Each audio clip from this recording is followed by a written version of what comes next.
Welcome back to Ordinal Revolution. My name is Shizzy. On this channel, we cover the entire Ordinal ecosystem. What's up, guys? We have an amazing show today. We have Romain Nouzareth today. Amazing person. We were just talking to him, and it's gonna be a really good conversation. I'm really looking forward to this one. So he is the CEO and founder of Sato. Sato is a Bitcoin mining company based out of Canada.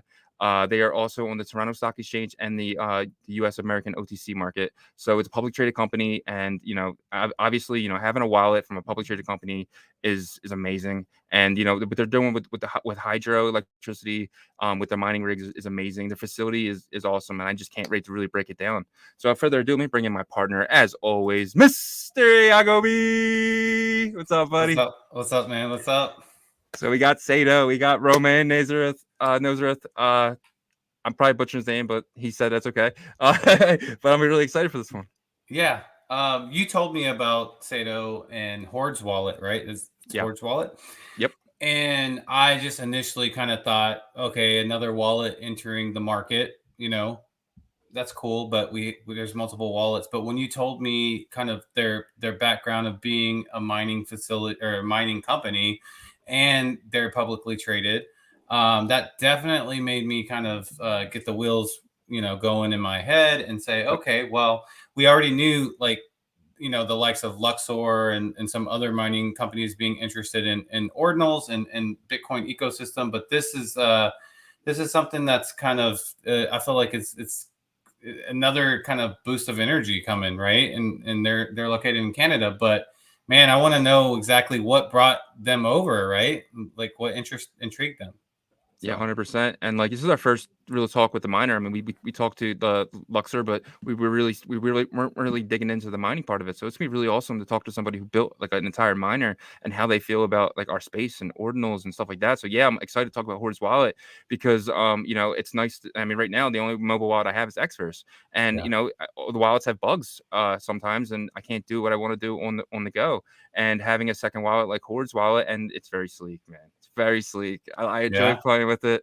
I'm gonna keep yelling at Magic Eden to get that up and going for them because they're ready when Magic Eden is. So that's exciting to learn too. And I'm excited to talk to him. Yeah. And well, we talked to Charlie CB Spears, which is in charge of the Ordinals division of Luxor, which is still he's a really cool guy, and we were able to get some insight. But I think it's going to be different with this call because we're talking directly to the CEO, right? So I'm excited, man. This is something that we talk about all the time about the miners. We can get some insight directly from what goes on into their perspective about what they think about ordinals and stuff. I'm excited. And with Charlie, we kind of had so many different things to talk about. So the mining stuff was kind of on the back end. So this is going to be nice as well. So yeah, I agree.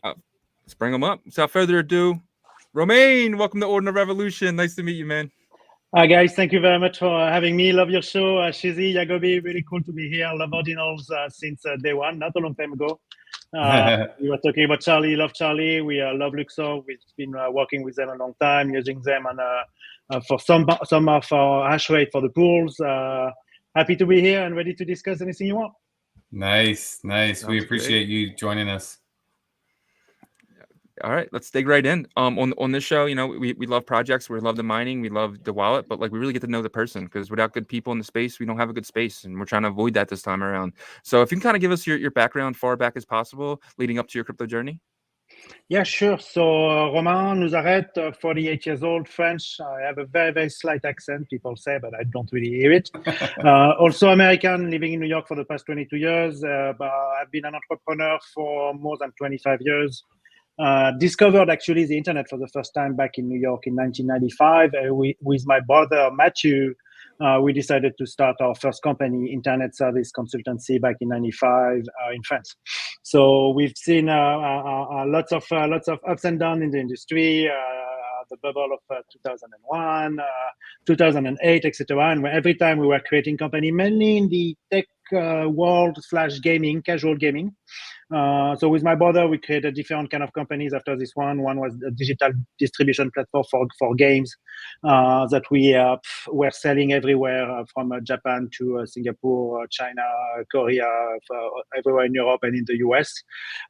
We sold part of this company. We developed a new type of gaming solution, free to play, pay for value with microtransaction. Then we developed application for Facebook when the platform opened. I'm talking about like back in 2007. I'm that old.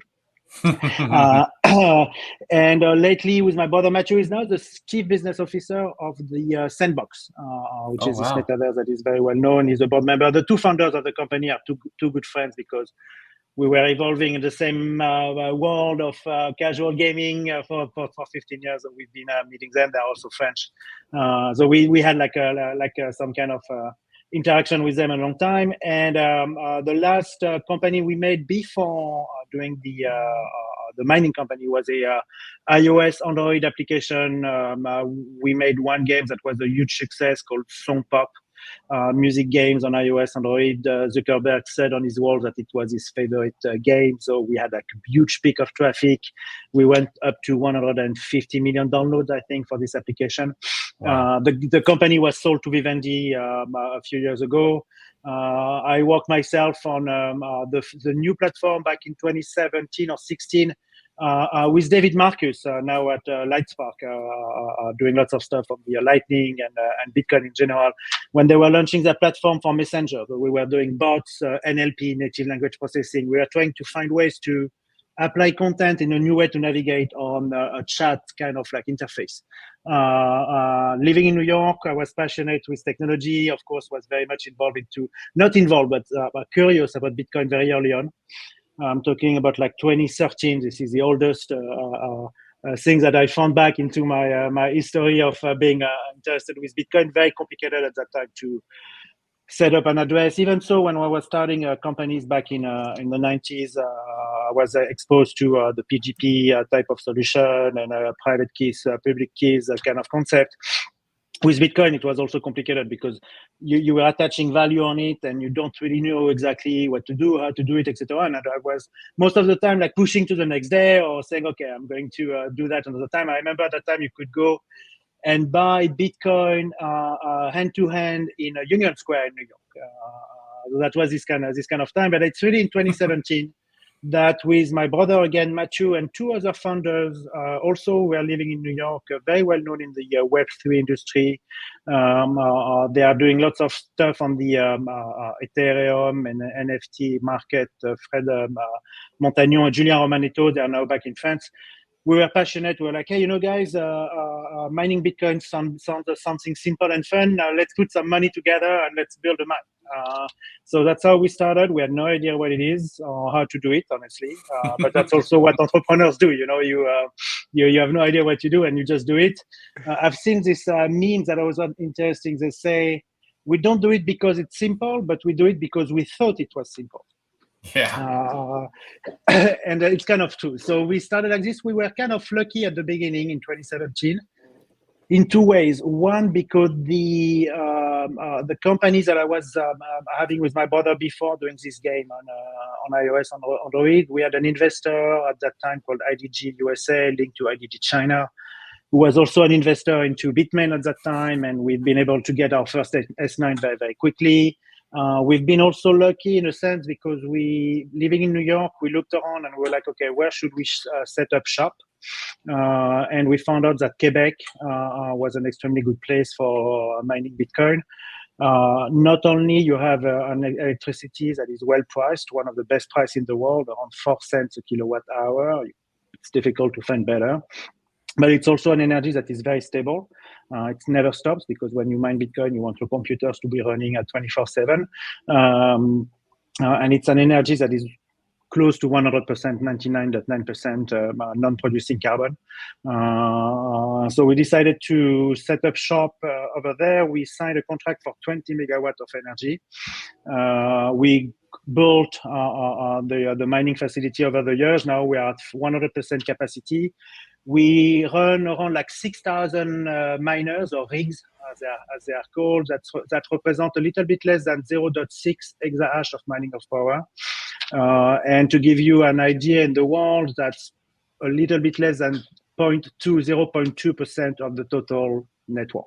So companies like who are bigger than us, like Hive or Bitfarms, they get 5 exahash, 7 exahash, 10 exahash. A bigger one like Marathon, they have 20 or 19 exahash. We have 0.6.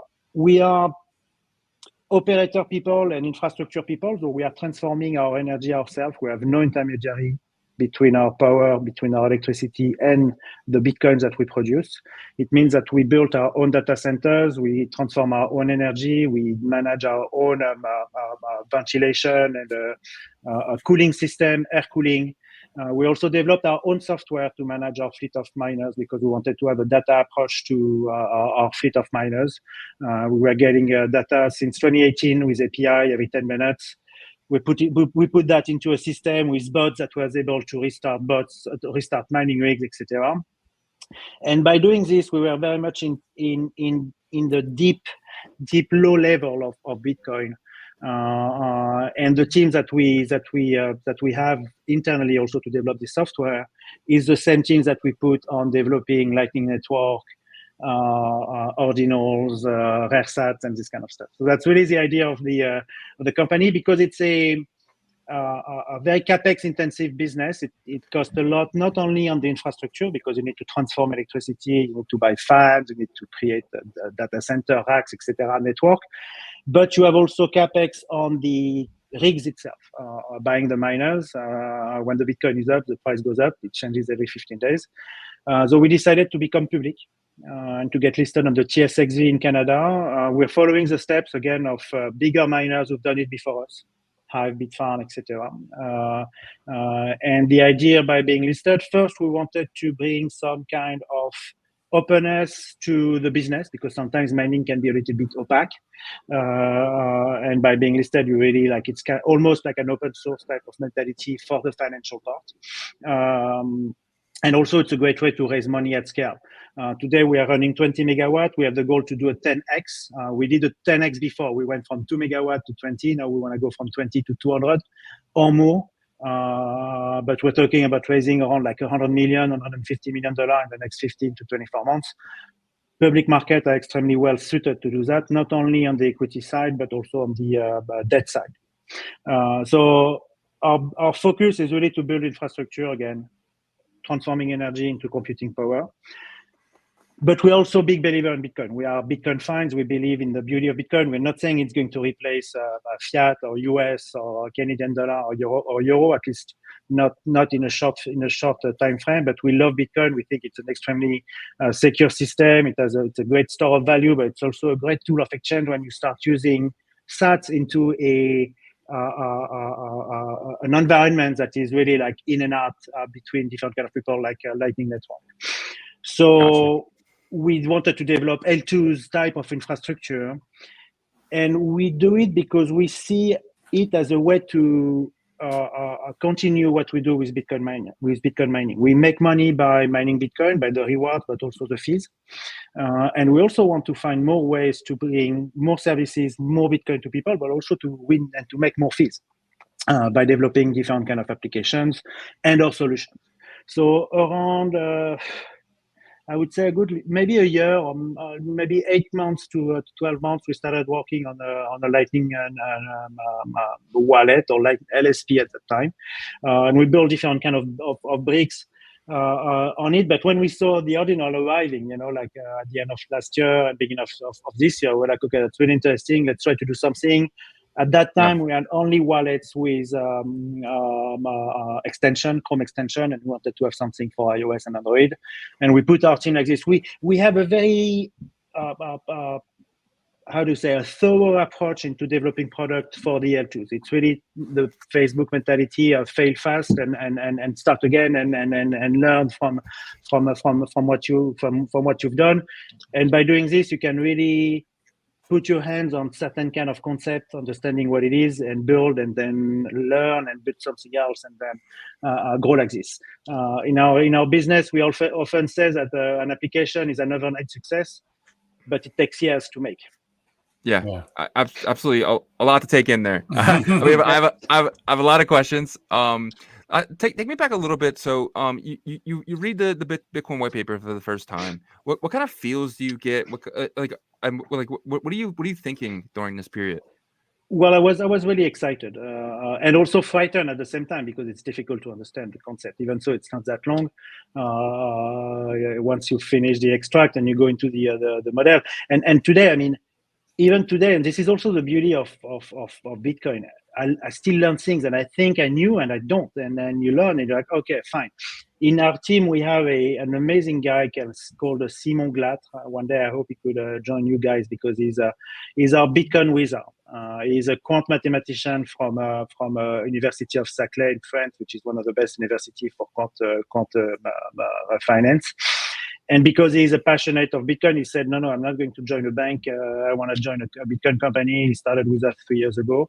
And not only is extremely knowledgeable, but he has also the talent to explain very simply difficult concept. And when you go into lightning and recursion, DLC and all this kind of stuff, RGB, I mean, you name it. I mean, you really need to go into the level. Sometimes you have no documentation or almost no documentation.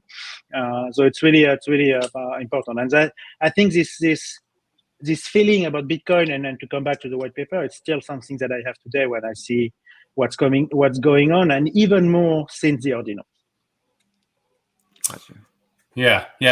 As Shizzy said, I feel like you have a really extensive experience in your background.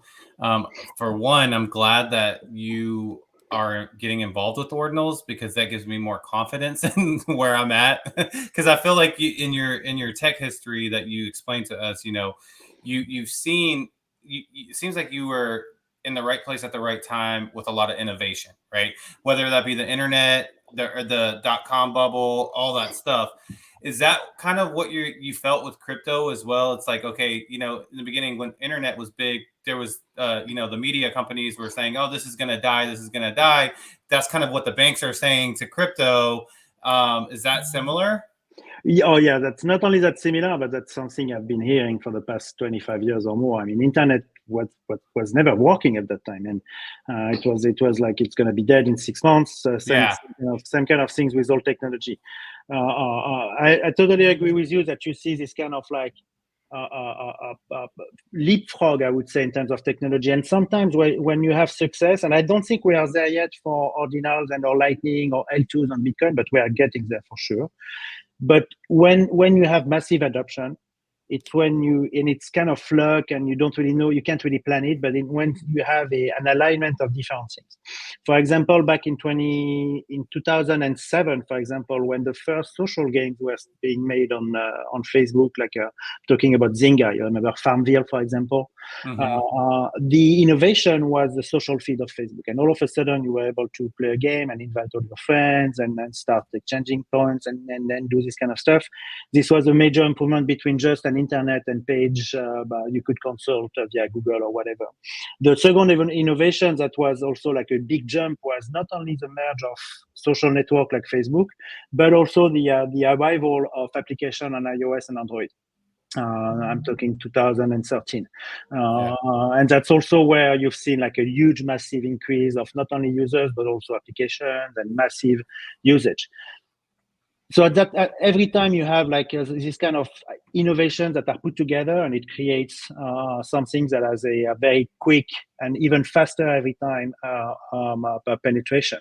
If you look at the time it takes to go to 100 million users now, application like a thread again from Facebook, even if I'm a Twitter guy or an X guy, they went to 0 to 100 million people, 100 million people, players or users in like 3 days, I think. So I think we're getting there. And this is also why I'm excited into developing on Bitcoin, because we are getting there. We are finding it. Nobody's found it. We are very early in the process. There is no clear winner. The winner is Bitcoin. Ordinals are Bitcoin. So they are here. The fact that they are inscribed on the Bitcoin blockchain forever, I think is a major upgrade to whatever other solutions that are available on the market. But I think we are getting there, and I think we will find this worldwide application for Bitcoin / Lightning. And when it happens, I don't know how. I hope I will be part of that.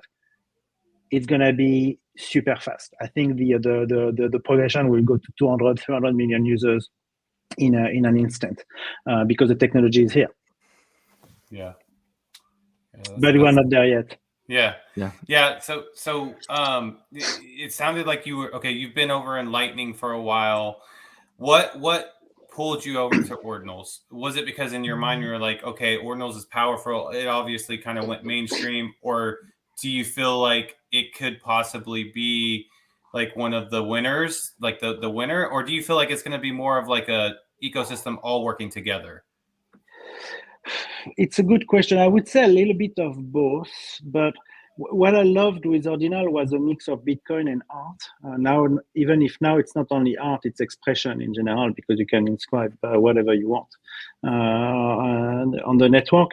But I think it's a little bit of both of this excitement of developing something new, inscribing art in a certain way that is novel, never been done before. The ordinal theory of the numbering of the Satoshis are also extremely interesting. I think what Rodarmo has done is really, really, really great for the ecosystem. And I really see it, as I was saying, like the starting point of this new creativity. And I'm talking about not only creativity on the artistic side, but creativity on the programming side. Mm-hmm. The starting point was really this. And I'm a Bitcoin maxi. I love Bitcoin. I develop exclusively on Bitcoin. That's my thing. I think this is where people should focus. But I'm also open to other chain. I've been looking on a lot of stuff on Ethereum, Solana, whatever. I've been having a few NFTs in the past. So when I saw Ordinal, I was like, yeah, that's really interesting. Let's develop on this. Retrospectively, I made a mistake because I should have inscribed the collection of very early on Ordinal. Instead, I decided to work on developing this application, which took time. We're a very small team. We're very cautious. But it was really this excitement of this new technology and all of this group starting working on it. And that's magical. Yeah, definitely. So it's so let's just take it back a little bit. So like February hits, right? What are you working on before Ordinals, and like what was the mindset when this news dropped of Casey's protocol actually working? So we were working on Lightning on our LSP and our application. We want to be able to provide infrastructure for the network, but also we want to provide infrastructure and ways for people to use Bitcoin more. So we are really working on this. It's difficult because it's difficult. Of course, it's difficult. Nothing is simple, but as a public company, there is one thing that is extremely important for us. We need to be 100% non-custodial. We never own or get your code or your art or whatever. And there is no escape on this. So not only this part is more complicated to develop on the Lightning, and you have all of the other security aspects, mainly about managing your keys, private publics, your words, making sure that the people who are using your app will do the right way to install their app and safeguard their keys themselves. All of these kind of things, we need to be extremely, extremely cautious. And there are limitations we can do as being publicly listed, or it will take more time to do, but I think it's going to be our advantage at the end, because being public, we will also be able to have more authorization from the different instances who can give us license to do this or to do that. So we're really working on this. So we were working on the Lightning. We had, and we still work with him as a consultant, an external guy, a Bitcoin core developer helping us trying to find the best way to do this Lightning network, Lightning service provider. And then, Ordinals arrived, and we're like, okay, let's do a quick application, iOS, Android. I want something that is very simple to use, just a simple use case to store my Ordinals, being able maybe to buy Ordinals from a website or connect the wallet, which is something we are trying to do with different kind of websites. And we're like, yeah, let's go and let's try it. So we started with this. And from there, we went into developing a solution for inscribing Ordinals. So we have a website where people can inscribe their collection. We also do like some kind of white glove services for artists who want to inscribe a collection. For example, they are launching with our help a collection tomorrow from a Japanese artist called Takeru Amano. very manga and everything. It's very cool. We also developed a software to be able to manage or extract rare sats or exotic sats from your wallet, which is something we were using originally for ourselves, because as we are Bitcoin miners, we are serving Bitcoin every day, and we wanted to make sure that whatever we received, we could scan it, make sure that if we were receiving like exotic or rare sats, we could extract them into a specific wallet for later use, which is what we did originally. And now we open source this software. It's still in the making, but we open source the software. People can try it, test it. Again, 100% non-custodial. You run your software. We don't know your address. We don't do IP tracking. And you do the extraction yourself. It's just a way to create a PSBT and be able to do different kind of signing between. It's a bit complex, but it works pretty well. We also developed our own collection of ordinals. We made 100 ordinals, I think. I don't remember the range, but I would say in the 6 to 8 million, maybe range at that time. It's a 100 ordinals. We took 100 blocks that we thought were mythical or known about Bitcoin, since the Genesis block to block 9, block 100, for example, or whatever. And we created 100 ordinals that we inscribed, and we are kind of like giving out those ordinals to our shareholders or people from working with us in the company, and maybe one day we'll see if we are putting them on the market or something. It was mainly to try our own SHIT, as we say. I can make balloons. That's good. I didn't know you could do that. I think it's probably based on the Zoom, because it's a Zoom who is doing this. Oh, gotcha, is it connected to that? We're gonna look so everybody's doing this right now. No, but you know, I've always heard that miners are, you know, at least like some of these larger mining companies are gotten a little bit excited about ordinals and just the Bitcoin ecosystem. But the mindset behind Bitcoin Core was always like protect Bitcoin Core at all costs. So these innovators like Casey had to go around core and develop these great things. Do you feel like miners are going to kind of follow what you're doing and what other people are doing? Is this going to be contagious because they see opportunity here? Mm-hmm. It's difficult to say. I think we will all have a different approach towards this technology, or new type of technology, or sidechain, whatever we call them. I would say that at least if you're a Bitcoin miner, on the rare sats and ordinals, make sure that you can check out if you have exotic sats and put them aside just in case. Yeah. When you look at it, it's more a fun thing because it's not changing our top line. We're not gonna make $1 billion selling exotic sat. Yeah. However, it's fun because we're selling one sat for $150 or $200. $200 again, not life changing, but when you make the percentage of the increase, it's a return on investment of 150 million %, maybe, or 100 million %. You never have that in the industry. Now the question also I have is what will be the price of the next halving? The Epic, I think it's called. There are only 3 sets like this in the future. There will be the 4th one coming. Maybe we could see an artist deciding to mint a collection and buy this sat for $1 million because he's gonna sell a painting for $69 million, like people did at Christie's, you know? Yeah. So I think, and I know in fact that some miners and pools are already like thinking on how can they get that and how can they win that block.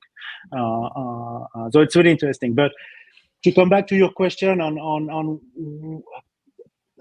Bitcoin Maxi versus Ordinal, I think it's good to have this debate. I think it's good that Bitcoin is not evolving too fast or too quick. The fact that we have a network that is running extremely well, no glitch for the past 13 years. Every 10 minutes it settles. TikTok, next block. I think it's really fundamental, and I think we also owe it to the way we can implement modification on Bitcoin, the BIPs, and it takes time. but it's also great because it also forces us to find a turnaround or different kind of ways to do it, which is exactly 100%. what Hodar brought it with what he did. Now there is this debate in the industry. It's fun to watch on Twitter. I think it's sterile in my opinion. I don't really take part of it. I'm not against or for. I think it's normal to have one. What I know is that you can't stop innovation. Yeah. And you can't stop innovation on Bitcoin. It's happening. Let's do it well, and it's great to have debate. Yeah, but do the fees from ordinals whenever they spike, did it help the miners that much? Do you feel like? Oh yeah, very much, but for not a long time. Back in March, it was at the beginning of BRC20s. We made we Bitcoin miner or the block produced more rewards and more fees than the reward. So the reward 6.25 Bitcoin every 10 minutes, and we had 2 blocks in the 1 or 2. Okay, I really need to stop talking with my hands. There was 2 blocks in the almost 1 or 2 days difference, and we had like 7 Bitcoin, I think, as fees. So it's a big difference. At the end, again, look at the financial statement of publicly listed miners like us. You don't see a spike of increase because of that. It's a fun story. It's great. But it is also showing what it could be for the future, because more and more, and because the halving are coming every 4 years, the block reward is divided by 2 in about 9 months or 8 months. We're going to go to 3.1 or 12 Bitcoin per 10 minutes.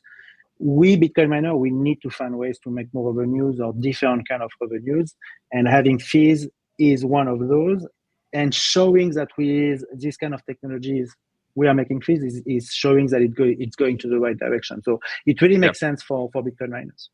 Gotcha. And like speaking of that, so it seems like the miners are really a tight knit group. I feel like you guys all talk to each other. I recently heard an interview from Frank Holmes from Hive, and he basically said that they're having strategic meetings on how to basically get their fees up on ordinals. Are you guys having strategic meetings in house about potentially getting blocks to be filled? No, I'd like to say yes, but it would be a lying, because as a Bitcoin miner, we don't have an impact on the block. It's only the pools. It's the pools who are developing their own template in which they can pre-build their transaction or develop it different kind of ways. As Bitcoin miner, we don't have the right to do that yet. With Stratum V2 that is coming, we might be able to do it. It's not really been implemented yet, but we'll see how it happens. However, I think what Frank might be also talking at that time was how can they make more fees developing services on top of Ordinals and stuff like that. I gotcha. It makes sense. They were quick to announce that they had lots of exotic sats in their wallet. I think they worked with Luxor, because there was a joint press release that was sent together at that time. I know that I spoke personally also to other CEOs of Bitcoin miners saying, "Hey, what do you do with your rare sats? We have a solution." Yeah, we're on it. We're on it. Everyone is on it. But more importantly, it's not about Ordinal. It's about the capacity of understanding the software layer, I would call, of Bitcoin, which is not only the hardware, what we do as Bitcoin miners. And it's essential if you want to survive, I think, in the next 4, 8, or 12 years in our cycle. And then now even more with the debate related to BIP 300 and 301 with the side chains. Not for today, again, lots of animation about this topic. But we have other BIPs to be put in place before it happens. But the low level of this mentality, I guess, is really to be able to understand the software level, because it will make us more performant in the future, and even more if we are developing L2s, side chains, multi-sig with LSPs, with Lightning. I think it's important to be working on it today. Yet we need to be very focused on our objectives. We want to grow our energy and our mining power, because this is where we make our revenues. Yeah, the bread and butter of the company. Awesome. So let's start digging into Hordes Wallet. I'm really excited for Hordes. As I said before, I'm a huge user of Xverse and huge user of Unisat on PC. And when I first saw Hordes about a week and a half ago, a friend Block brought it to my attention, and I was like, wow. I downloaded it, I started using it, and I was immediately blown away. The only issue that I see, I can't connect to Unisat and I can't connect to Magic Eden, my two personal favorites. But that seems to be something that can be fixed in the future. But so my question to you is, what's the how do you guys get revenue from a wallet? Like how does that work? And my second question is how are you guys doing security for it? Because in the past, some wallets were accidentally keeping the seed phrases when they were put in. Right. So, what are you guys doing security that when I put my seed phrase in from another wallet that I feel protected? Well, extremely good question. That's our main question. And when we have strategic meeting on this topic, this is about this point. How do we make it secure? How do we make sure that we don't do a mistake? And then mistakes are humans, unfortunately. But storing a private key on the device, for example, is not part of the process that we developed over the years, but it happens. What we wanted to do first is non-custodial. The non-custodial, we don't own your funds, we don't have everything. We've tested it, of course, many times. We've passed it into different kind of process that we do every time for security on the application. But the basis is this: it's not our funds, it's not our ordinals. Tomorrow you take your 12 words or 24 words, you go to another wallet, it works. We made sure that we could use the same numbers for all of the wallets. So that's the first step that we've made. The second step that we will do, and we have this mentality of open source. So we are working on documentation of giving the source of the wallet for an open source review. We want to organize our GitHub very well to be able to do it, and it's coming. The wallet that you have right now is also the first version. We are working on a V1 or a second, not a second version because it's an update. That will be even simpler in the management, and we will do some upgrades on the way to manage ordinals and exotic sats and these kind of things. Which is also, to come back to your question, how do you make money with this? We don't. We don't see as whatever we do needs to make money. We see it as how can we provide a service, bring more people to Bitcoin, creating something simple to use, because at the end, more people using Bitcoin is also good for our activity of Bitcoin mining. It's also more fees, more transactions. During Bitcoin Amsterdam, there was a party, I think, organized by Magic Eden, and they had a big picture saying, hey, with Magic Eden, we gave $3 million to Bitcoin miners with ordinals. So that's a lot of money. So you can really make money for the application in itself. We see it also as a way to sign. It's a signer of transactions. It's something that you can use in different kind of circumstances. We're using ourselves for different kind of things, not only Hordes, and also the other wallets that we are working on. We will release another wallet also on another, more on the Lightning, different kind of use case than ordinals, sometime in 2024. And we really see it as a way to experiment, build on Bitcoin, and bring something that is simple and secure to use. So security, top of the line. We don't have any certification yet from an external company. We've worked with a external tech company to penetrate our system and this kind of stuff. But I would say in security also there is a principle, a little bit like a fight club. The first rule of security: you don't talk about security, because you don't want to bring too much things on it. Yeah, gotcha. I love the answer. That was actually perfect. I really loved your answer about you guys will make money on the wallet when the fees start happening. That was perfect. Thank you. Awesome. Cool. Are you having issues with the platforms being able to connect, or? It's not easy, not issue technically, honestly. I think we could do it in half a day. We looked at the GitHub that they published, what we published on GitHub. We have a way to do an integration that is very simple. It's different. We are not using. We are thinking of doing a plug-in integration that might simplify the thing. But the integrations that we made, which is also open on GitHub, and anyone can use it and integrate with Hordeswallet if they want, but we can do it for them, like Magic Eden, etc. Is that you select your wallet instead of using X Wallet or Unisat or Lether.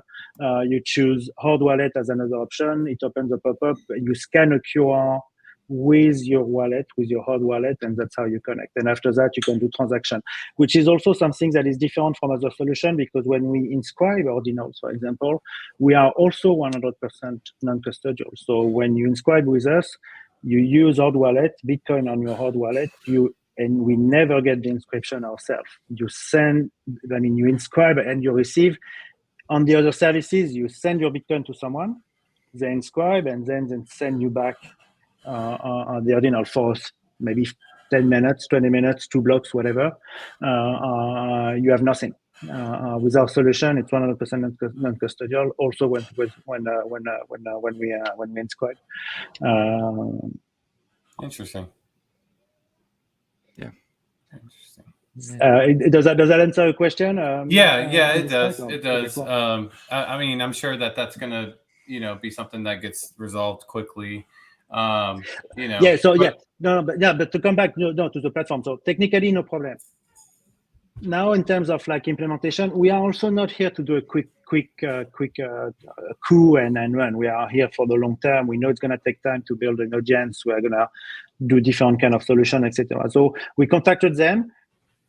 It's the energy and the effervescence there is around the ordinals right now makes it so that everyone is super busy.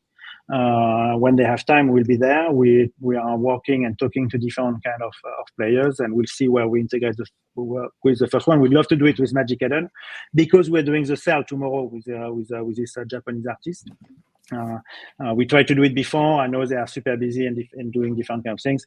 It will come at time. At the same time, it allows us to make sure that everything works fine, that we have everything in place, and we'll go like this. Nice. Yeah. Nice. Yeah, I'm gonna download it and check it out. Go ahead, Shizzy. Yeah, definitely. Cool. Now, you guys seem very technical, capable. Yeah, a lot of capabilities. It seems like. Are you guys working on anything for the wallet? Maybe like a marketplace, or maybe like anything like that, rare sat marketplace, anything like that? We have a way to. We could do it. We thought about doing it. You have already lots of marketplace. Magic Eden has a marketplace. You have lots of other people doing great things. Yeah. We don't want to redo the wheel, as we say. Yeah. What we are mainly trying to do is to convince our partners first to use our software. Again, we're not making money on our software to scan wallets and extract rare sats. But again, it's a way to bring the solution to more people. The upgrades that we are working on the Hordes wallet is mainly on simplification on the UI. It's a bit complicated, I think, between the Ordinals, the BRC20, the SNS, etc. So we are going to do some simplification. We are going to move also into the dual address, which is very much common into the applications now. One for Ordinals, one for your Bitcoin. We wanted to have one unique address to simplify, but we also believe, and now after sometimes we see that it makes sense also to have 2 addresses, because people make less mistakes, or on things they might make less mistake. We are going to work with a parent and child solution also for the inscription. We are making some modification on the inscription side. So it's a mix of evolution of what we have. The collection that we made for this artist, Japanese artist, is using the parent and child solution. It's a cool tool also that we've been able to use. After that, we will see how people react. We don't see ourselves competitor really from Xverse or the other wallet. We love them. We are using them too. We're here to bring more solution, experiment, and go. The Lightning wallet solution, we're working with Breeze. Also, with also a partner of Blockstream and Greenlight, doing lots of things on integration for the nodes for Lightning. Because on the Lightning, and this is also where we make money in Bitcoin miner in Lightning, is that you open channels on the Lightning network, and some channels can get some fees in sats, very, very, very little. But like the high frequency trader, you can make lots of money by doing lots and lots of very, very small transactions. Yeah, gotcha. Well, I have a groundbreaking idea for you that no one's doing right now. It's called Cool. Tap Marketplace. Okay. So there's Cool. Benny from Trek. Yeah. Right. So he has a protocol called Tap, and nobody. Oh, looks like Oh, yeah. some competition froze them. No, it's Yeah, Benny. yeah, It's yeah. like don't tell about it, friends. It's not ready. But Stop. am I back? Am I good? Yeah, you're good. Yeah. All right, so there is no competition for that as of right now. So because the guys working on the Tap exchange is now working on Pipe. So if you guys want it, Tap is right there, waving. So if you guys want to make a marketplace for that, and I'm just Always happy suggestions. to have a conversation. Love talking about the business ideas. It's just about trying, and in this part of the business. For infrastructure, it's a bit more simpler because you transform electricity one time, you can replicate 10 times or 100 times. It's kind of like the same thing. But with this kind of business, it's less simple because you never know what the market will be or your audience will be. Sometimes you have chance about being at the right time. You can be 2 years earlier, 2 years later, etc. Yeah. Gotcha. Yep. Yeah. So yeah, that was great. I was just saying. Just Happy to connect. Happy to connect with him. Please do the introduction. 100%, definitely will. So I want to kind of show. So you guys have this. Well, it's not you guys, but someone using your service and is making me this really cool art right now. This is the art by it's called Venus by Takeru Amano. How you say it? Amano. Yeah. It's beautiful art. It's the whitelist starts in about 15 hours and 14 minutes, and then the public, which is like an hour later or 2 hours later, which is really cool. And did these guys reach out to you, or how did that work out? Yeah, it's an amazing story. Takeru Amano is a Japanese artist, pretty well known in Japan. He's doing lots of exhibitions around the world in galleries, etc. Today's art is selling very well in the I would say $20,000 to $50,000 range for the paintings. He's also known because he's the son, I guess, of one of the main designers of Final Fantasy, this game. So his father was very well known, and he's been developing this Venus that you see on your screen. That's his main character. So he's been doing it and redoing it. He's making it in different kind of forms.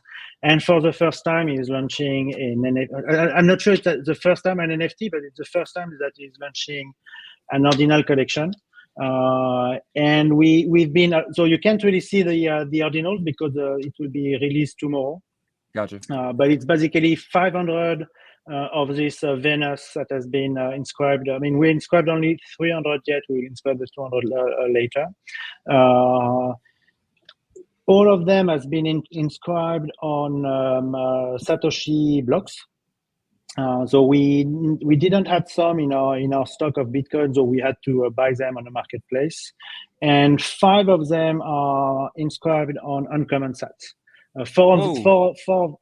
And coming from us also, that this time from our mining, from our stock of uncommon that we sold also to this thing. So the way we made money here, I can tell you because it's open. We are taking 2% on the transaction fees as inscription, 2% of the sale at the sale day, and we sold the Satoshi rare or exotic for a good return because we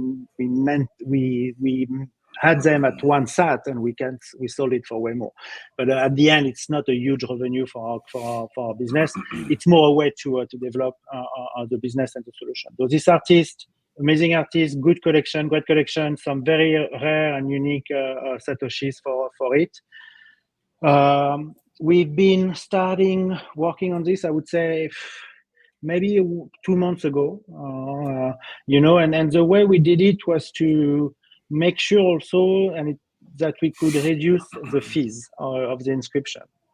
So we minted in a specific ways. We also did different kind of solutions reorganizing the UTXOs to be able to make sure that we can pay the fees to the right people in the transactions during the inscription, this kind of stuff. And yeah, it's starting tomorrow. It's a tough time to launch a collection. One thing that is crazy in the story, this artist Takeru Amano, he has an agent like lots of artists. His name is something, I forgot his first name, Sato, last name. It's meant to be on Bitcoin. Yeah. Yep. So Well, we're super excited. We're trying to push it as much as we can because we love the art, we love the ordinals. But it's not our collection; it's their collection. We are only behind them, trying to make sure that they could have this collection working. And also one of the need was to lower the fees, the inscription fees. It has really skyrocketed lately. It was very cheap in a few days. But we can't really complain because it also means that the Bitcoin price is higher. Yeah. So is this going to be? It's going to be a randomized mint, right? So anybody could get the uncommon. Correct. Yeah, that's what I've heard. It would be. I mean, it would be better described by the team, but that's what I know from what it is. Yeah. And I just looked up his work on Google, and he seems to have kind of like his distinct signature is the eyes. So it kind of reminds me of almost like a Cos, the artist Cos, where like they have like a distinct signature. So I don't know, like this might be like, dude, this could be a really, really good, lucrative mint to get into. For sure. I'd love that. It's a great team. That's also what I love. And then they are not alone. I mean, I met lots of teams developing collections. They really go with their own guts, and they invest and inscribe. It's also the beauty of Bitcoin. When you inscribe, it has a cost, even if it's low cost because it's only the inscription fee. It's still a lot of money when you want to inscribe a 100 inscription or more. Rob Toshi, who inscribed 100 rocks below 1,000, I think. You never know at that time if it's a good thing to do. Maybe you're losing money by paying fees to miners like us for nothing. But it's great, and I think it could be really a good sell. Again, market, I guess, difficult because of a lot of things, but I think it could really be a great sell. And also, I think it's interesting because it brings an artist, a renowned artist, into the ordinal world. He's probably not the only one, I'm sure, but I think it has a twist that is different from what you see on collections on ordinals. Yeah, definitely, and it seems like artists are really coming in. I mean, last I want to say about 2 weeks ago, we just had the goose artist. What was his name? Chernivov? Dimitri. Yeah. He just came in like 2 weeks ago, and his art is pretty amazing. And now there's Goosenals, and there's huge community. Oh yeah, Goosenals. Yeah. So they're pretty awesome. And it seems like another big artist is coming in. And like the biggest advice I can give to any artist is build your community first. Come in, give things away for free. Build that community, build people who really believe in your product and will actually benefit when the product goes off. And then you drop your collection, and those guys will be your they'll be your mouth to mouth getting people to buy it because they believe in the product. So that's my number one advice to anyone dropping an NFT product. Just build a community is number one first. Yeah, unless you're a big like Beeple. If you're like Beeple or like some of these famous artists, you can just do it. But I agree with you for sure. Yeah. I can agree more also because, and I think that is something that is sometimes missed by Bitcoin Maxi about ordinals. It's not about only printing or putting a JPEG on Bitcoin. It's about building a community of people who are like-minded. The Wizards, for example, is an extremely good example. It's phenomenal what they have built. Though. yeah, but it's part of the narrative. Yeah. If we remove, if we remove this subject from the topics, it's good people who want to relate around something they like, meet in parties around the world and talk about Bitcoin. It's great. I love it. And it's community before everything else. Bitcoin is what glues them up together, but it's really the community that is coming first. Yeah. I'm curious. Have you ever gotten a call like, "Hey, we found a rare one. Did you or a rare sat coming into mining? Did you ever get? You guys like cheer it at all? Not really, but the truth is that today the rare sats or exotic sats are more and more gotten by the pools. Okay. Because they have the way to get them, and they are not all of them are redistributing their rare sats, and which is, by the way, something that should become a subject. I mean, and yes, they should have maybe part of it, but we should have also part of it because we are the power making sure that they win the block. So it's going to be a question that is going to be more common, I guess, between miners. Again, Stratum V2. Stratum is the software we use to communicate with the pool, and there is a V2 proposal that is been on the market or developed for a long time already. Seems very interesting, but it hasn't been adopted yet. Gotcha. by this, and it could help us have more power into getting rare sats in the blocks, the future blocks. Yeah. I want to show your video really quickly, if you don't mind. Sure. So this is amazing. I watched this a few times, and your facility is absolutely gorgeous. Like it is amazing. Thank you. And it's we're a small team. We love what we do, everyone. Here, this is in Joliet. This is about a town like an hour north of Montreal. An amazing town. We've been working there since 2017. We created jobs. We are using energy that was unused and unsold before, so they make more money. The money they make, it's more margin because, again, before they were not selling something they had. We worked with external contractor, maybe for $5 million to build this center, which bring revenues to the local communities. We are using our heat produced by the computer so that we can recycle it. For example, you see here, this is a big factory. We are sending the heat we produce from our miners into the factory so that in winter they don't have to use the heat or the electricity to heat themselves. Next to this, there is a museum of modern art, very well known in Quebec.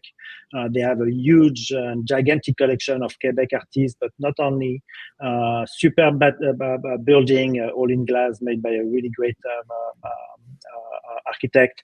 We gave them to this museum as patron of the arts 1 Bitcoin over the years to the museum, and that's what we built. So it's working very well.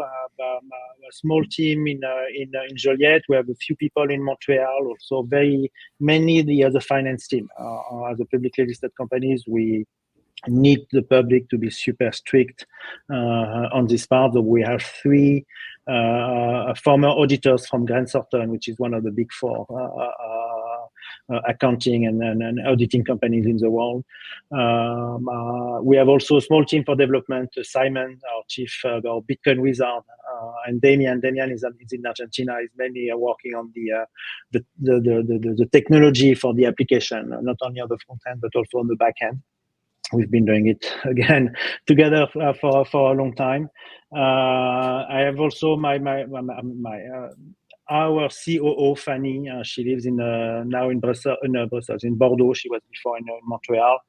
Small team, super dedicated. We're here to go. We have no limit, at least on the mining side.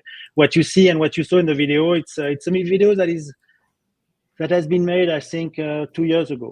So now we are bigger. We have more computers on the site. Gotcha.